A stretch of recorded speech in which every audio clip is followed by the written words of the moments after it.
उन्होंने उन्हें असम्बली तोड़ने के इख्तियारात जो हैं वो इमरान खान साहब को दिए हैं कि हमने एक बार फिर इमरान खान साहब ने दावत दी है हुकूमत को मुज़ाकरात की।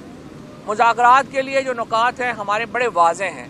इस वक्त जो सूरत हाल है वो ये है कि जो चौधरी परवेज़ इलाही साहब ने कल मुलाकात की वज़ीर आला पंजाब ने इमरान खान साहब से, और उन्होंने उन्हें असम्बली तोड़ने के इख्तियारात जो हैं वो इमरान खान साहब को दिए हैं कि वो खुद फैसला करें कि कब उन्होंने असम्बली तोड़नी है।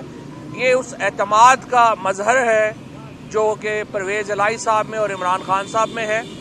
और हम ये समझते हैं कि PMLQ ने जिस तरह एक सीसा पलाई दीवार की तरह परवेज़ इलाही साहब ने और मोनस इलाही साहब ने इस वक्त मुश्किल वक्त में, इन पिछले 6-7 महीनों में जो वक्त गुजरा वो बड़ा मुश्किल था, और उसके बावजूद जिस तरह उन्होंने साथ दिया, और अब जो इख्तियारात उन्होंने इमरान खान साहब को दिए हैं ये असम्बली तोड़ने के, इस पे हम उनका शुक्रिया अदा करना चाहते हैं। और ये जो फैसला है इसकी तारीख का तयन इमरान खान खुद करेंगे।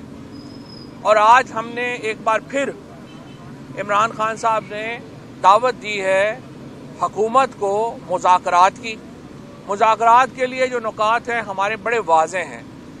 पाकिस्तान में इस वक्त जो एक मुआशी क्राइसिस है और एक गवर्नेंस का क्राइसिस है।